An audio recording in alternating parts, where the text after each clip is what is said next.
ओम सै शनिश्चराय नमः। मैं सीता प्रजापति आज लेके आई हूँ शनिवार व्रत कथा, जो है बैसाख मास के दूसरे शनिवार की कथा। यह कथा सुनने से होती है सारी मनोकामनाएं पूर्ण। और बैसाख मास में सारे जो फल होते हैं, जो पीपल देवता में होते हैं, हम पीपल सींचते हैं, उस समय हम शनि महाराज को भी सींचते हैं। शनि महाराज की यह कथा सुनने से सर्वश्रेष्ठ फल की प्राप्ति होती है, और वो भी पीपल के नीचे अगर हम इस कथा को सुने तो 1000 गुना ज़्यादा फल मिलता है। इस व्रत की विधि इस प्रकार है। इस दिन शनि की पूजा होती है। काला तिल, काला वस्त्र व तेल उड़द शनि को बहुत ही प्रिय है, इसीलिए इन्हीं के द्वारा शनि की पूजा होती है। शनि की दशा को दूर करने के लिए शनि स्त्रोत का पाठ भी विशेषकर लाभदायक सिद्ध होता है। कथा इस प्रकार है। एक समय सूर्य और चंद्रमा, मंगल और बुध, बृहस्पति और शुक्र, शनि और राहु, केतु, इन ग्रहों में आपस में झगड़ा हो गया कि हम सब में से बड़ा कौन है। सब अपने आप को बड़ा कहते थे। जब आपस में कोई निश्चय न हो सका तो सब के सब झगड़ते हुए इंद्र के पास गए और कहने लगे कि आप सब देवताओं के राजा हो, इसीलिए आप हमारा न्याय करके बतलाओ कि हम 9 ग्रहों में सबसे बड़ा कौन है। राजा इंद्र इनका प्रश्न सुनकर घबरा गए और कहने लगे कि मुझ में तो ये सामर्थ्य नहीं है जो किसी को बड़ा या छोटा बतलाऊं। मैं अपने मुख से कुछ नहीं कह सकता। हाँ, एक उपाय हो सकता है। इस समय पृथ्वी पर राजा विक्रमादित्य दूसरों के दुखों का निवारण करने वाले हैं, इसीलिए तुम सब मिलकर उन्हीं के पास जाओ, वही तुम्हारे दुखों का निवारण करेंगे। ऐसा वचन सुनकर सभी ग्रह देवता चलकर भूलोक में राजा विक्रमादित्य की सभा में जाकर उपस्थित हुए और अपना प्रश्न राजा के सामने रखा। राजा उनका प्रश्न सुनकर बड़ी चिंता में पड़ गए और अपने मुख से किसको बड़ा और किसको छोटा बतलाऊं। जिसको भी मैं छोटा बतलाऊंगा वही क्रोध करेगा। परंतु उनका झगड़ा निपटाने के लिए राजा ने एक उपाय सोचा। उन्होंने सोना, चांदी, कांसा, पित्तल, सीसा, रंगा, जस्ता, अभ्रक और लोहा 9 धातुओं के 9 आसन बनवाए। सब आसनों को क्रम से, जैसे सोना सबसे पहले और लोहा सबसे पीछे। इसी के पश्चात राजा ने सब ग्रहों से कहा कि आप अपने अपने सिंहासनों पर विराजिए। जिसका आसन सबसे आगे वह सबसे बड़े, और जिसका आसन सबसे पीछे वह सबसे छोटा जाने, क्योंकि लोहा सबसे पीछे था और वह शनिदेव का आसन था। इसीलिए शनिदेव ने समझ लिया कि राजा ने मुझको सबसे छोटा बना दिया। इस पर शनि को बड़ा क्रोध आया और कहा कि राजा, तू मेरे पराक्रम को नहीं जानता। सूर्य 1 राशि पर 1 महीना, चंद्रमा 2.25 महीना, 2 दिन, मंगल 1.5 महीना, बृहस्पति 13 महीना, बुध और शुक्र 1 महीने, परंतु मैं 1 राशि पर 2.5 अथवा 7.5 साल तक रहता हूँ। बड़े बड़े देवताओं को भी मैंने भीषण दुख दिया है। राजन सुनो, राम जी को 7.5 आई और वनवास हो गया, और रावण पर आई तो राम और लक्ष्मण ने सेना लेकर लंका पर चढ़ाई कर दी, रावण के कुल का नाश कर दिया। हे राजन, अब तुम सावधान रहना। राजा कहने लगा, जो कुछ भाग्य में होगा देखा जाएगा। ऐसा कहकर और सब तो प्रसन्नता के साथ चले गए। शनिदेव क्रोध के साथ वहां से सिधारे। कुछ काल व्यतीत हो जाने पर जब राजा को 7.5 की दशा आई तो शनिदेव घोड़े के सौदागर बनकर अनेक सुंदर घोड़े के सहित राजा की राजधानी में आए। जब राजा ने सौदागर के आने की खबर सुनी तो औसवाल को अच्छे अच्छे घोड़े खरीदने की आज्ञा दी। औसवाल ऐसी अच्छी नस्ल के घोड़े देखकर चकित रह गया। राजा को खबर थी कि राजा उन घोड़ों को देखकर एक अच्छा सा घोड़ा चुनकर सवार के लिए राजा ने चुन लिया और घोड़े पर राजा बैठ गया। और घोड़ा जैसे ऐसे भागा जैसे कि एक बंदूक से गोली निकलती है। इस प्रकार घोड़ा भागता हुआ एक घने जंगल में जाकर अंतर्ध्यान हो गया। राजा को छोड़कर वह पता नहीं कहाँ गायब हो गया घोड़ा। इसके बाद राजा अकेला जंगल में भटकता फिरता रहा। बहुत देर के पश्चात राजा ने भूख और प्यास से दुखी होकर भटकते भटकते एक ग्वाल को देखा। ग्वाल ने राजा को प्यास से व्याकुल देखकर पानी पिलाया। राजा की अंगुली में एक अंगूठी थी, उसे निकालकर प्रसन्नता के साथ ग्वाल को दे दी और शहर की ओर चल दिया। राजा शहर में पहुंचकर एक सेठ की दुकान पर जाकर बैठ गया और अपने आप को उज्जैन का रहने वाला तथा अपना नाम विका बतलाया। सेठ ने उसको कुलीन मनुष्य समझकर जल आदि पिलाया। भाग्यवश उस दिन सेठ की दुकान पर बिक्री बहुत अधिक हुई थी। तब सेठ उसको भाग्यवान पुरुष समझकर भोजन कराने के लिए अपने साथ ले गया। भोजन करते समय राजा ने आश्चर्य की एक बात देखी। खूंटी पर हार लटक रहा है और वह खूंटी हार को निगल रही है। भोजन के पश्चात कमरे में हार न मिलने से सेठ को कमरे में हार न मिलने से सब ने यही निश्चय किया कि सिवाय विका के और कोई इस कमरे में आया ही नहीं, अतः उसे इसी ने ही हार को चोरी किया है। परंतु विका ने हार लेने से मना कर दिया। इस पर 5-7 आदमी इकट्ठा होकर उसको फौजदार के पास लाया गया। फौजदार ने उसको राजा के सामने उपस्थित कर दिया और कहा कि ये आदमी तो भला प्रतीत होता है, चोर मालूम नहीं होता है, परंतु सेठ का कहना है कि इसके सिवा और कोई इस कमरे में आया ही नहीं और उसे इसी ने ही चोरी की है।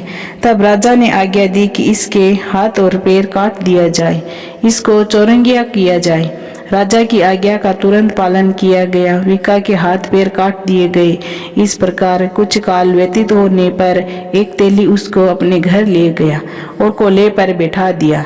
विका उस पर बैठा हुआ जुबान से सब हाँकता रहा। बेल को शनि की दशा समाप्त हो गई। एक रात को वह वर्षा ऋतु के समय वह मल्हार राग गाने लगा। उसका गाना सुनकर उस शहर के राजा की कन्या उस राग पर मोहित हो गई और दासी को खबर लेने को भेजा कि शहर में कौन राग गा रहा है। दासी सारे शहर में फिरती फिरती क्या देखती है कि तेली के घर में जो चौरंगिया है वह राग गा रहा है। दासी ने महल में आकर राजकुमारी को सब वृत्तांत सुना दिया। बस उसी क्षण राजकुमारी ने अपने मन में यह प्रण कर लिया कि चाहे कुछ हो मैं इस चौरंगिया के साथ ही विवाह करूंगी। प्रातः काल होते ही जब दासी ने राजकुमारी को जगाना चाहा तो राजकुमारी अनशन व्रत लेकर पड़ी रही। तब दासी ने रानी के पास जाकर राजकुमारी के न उठने का वृत्तांत कहा। रानी ने तुरंत ही वहां पर आकर राजकुमारी को जगाया और उसके दुख का कारण पूछा। तो राजकुमारी ने कहा कि माताजी, मैंने यह प्रण कर लिया है कि तेली के घर में जो चौरंगिया है उसी के साथ विवाह करूंगी। माता ने कहा, पगली, यह बात कहीं भी तुमको नहीं विचारनी चाहिए। तुझको तो किसी देश के राजा के साथ विवाह जाएगा। कन्या कहने लगी, माताजी, मैं अपने प्राण कभी नहीं तोड़ूंगी। माता ने चिंतित होकर यह बात राजा को बताई। जब महाराज ने भी आकर यह समझाया कि मैं अभी देश देशांतर में अपने दूत भेजकर तुम्हारे लिए राजकुमार के साथ तुमको विवाह जाएगा, ऐसी बात तुमको नहीं विचारनी चाहिए पुत्री। कन्या ने कहा, पिताजी, मैं अपने प्राण त्याग दूंगी परंतु दूसरे से विवाह नहीं करूंगी। इतना सुनकर राजा क्रोध से कहने लगा, यदि तेरे भाग्य में ऐसा ही लिखा है तो जैसी तेरी इच्छा हो वैसा ही कर। राजा ने तेली को बुलाकर कहा कि तेरे घर में जो चौरंगिया है उसके साथ मैं अपनी कन्या का विवाह करना चाहता हूँ। तेली ने कहा, ये कैसे हो सकता है? कहाँ आप हमारे राजा और मैं कहाँ एक नीच तेली। परंतु राजा ने कहा कि भाग्य लिखा कोई नहीं टाल सकता, अपने घर जाकर विवाह की तैयारी करो। राजा ने उसी समय तोरण और बंदवार लगाकर अपनी राजकुमारी का विवाह चौरंगिया बना विक्रमादित्य के साथ कर दिया। रात्रि हो जब विक्रमादित्य और राजकुमारी महल में सोए तो आधी रात के समय शनिदेव ने विक्रमादित्य को स्वप्न दिया कि राजा कहो, मुझको छोटा बनाकर तुमने कितना दुख उठाया। राजा ने क्षमा मांगी। शनिदेव ने प्रसन्न होकर विक्रमादित्य को हाथ और पैर दिए। तब राजा ने कहा, महाराज मेरी प्रार्थना स्वीकार करें कि जैसा दुख आपने मुझे सौंप दिया है ऐसा और किसी को न दे। शनिदेव ने कहा कि तुम्हारी यह प्रार्थना स्वीकार है। जो मनुष्य मेरी कथा सुनेगा या कहेगा उसको मेरी दशा में कभी किसी प्रकार का दुख नहीं होगा, और जो नित्य ही मेरा ध्यान करेगा और चींटियों को आटा डालेगा उसके सब मनोरथ पूर्ण होंगे। इतना कहकर शनिदेव अपना धाम को चले गए। राजकुमारी की आंख खुली और उसने राजकुमार के हाथ और पांव सही सलामत देखा तो वह आश्चर्य को प्राप्त हुई। उसको देखकर राजा ने अपने समस्त हाल कह सुनाया कि मैं उज्जैन का राजा विक्रमादित्य हूँ। यह बात सुनकर राजकुमारी अत्यंत प्रसन्न हुई। प्रातःकाल राजकुमारी से उससे की सखियों ने पूछा तो उसने अपने पति का समस्त वृत्तांत कह सुनाया। तब सब ने प्रसन्नता प्रकट की और कहा कि ईश्वर ने आपकी मनोकामना पूर्ण कर दी।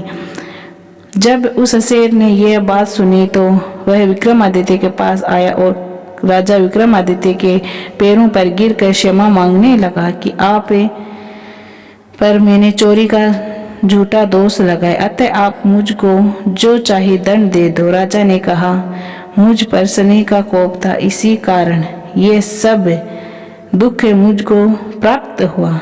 इसमें तुम्हारा कोई दोष नहीं। तुम अपने घर जाकर अपना कार्य करो। शेठ बोला कि मुझे तभी शांति होगी जब आप मेरे घर चलकर भक्तिपूर्वक भोजन करोगे। राजा ने कहा कि जैसी आपकी मर्जी हो वैसा ही करें।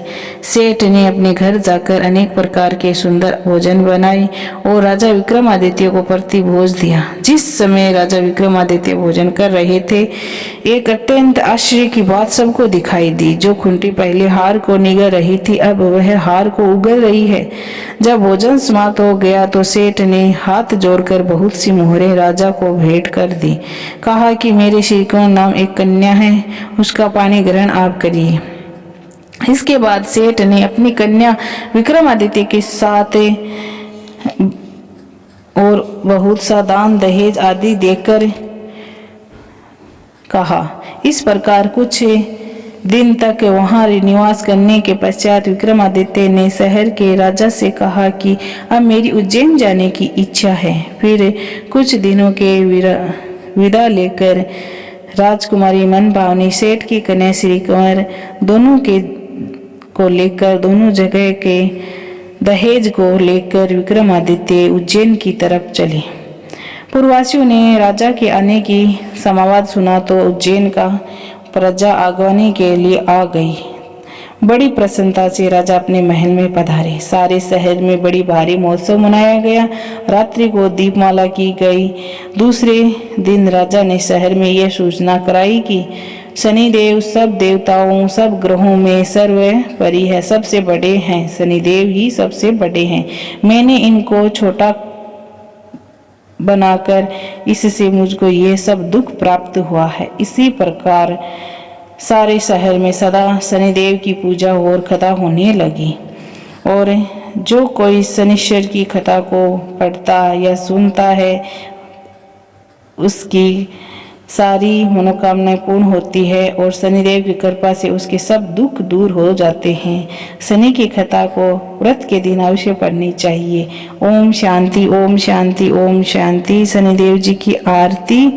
चार भुजाते ही छाजे गदा हस्त प्यारी, जय शनिदेवा रविनंदन गजवंदन यम अग्रज देवा कष्ट न सो नर पाते करते तब सेवा, जय शनिदेवा तेज अपार तुम्हारो स्वामी सहा नहीं जावे, तुमसे विमुख जग में सुख नहीं पावे, जय शनिदेवा जय शनिदेव।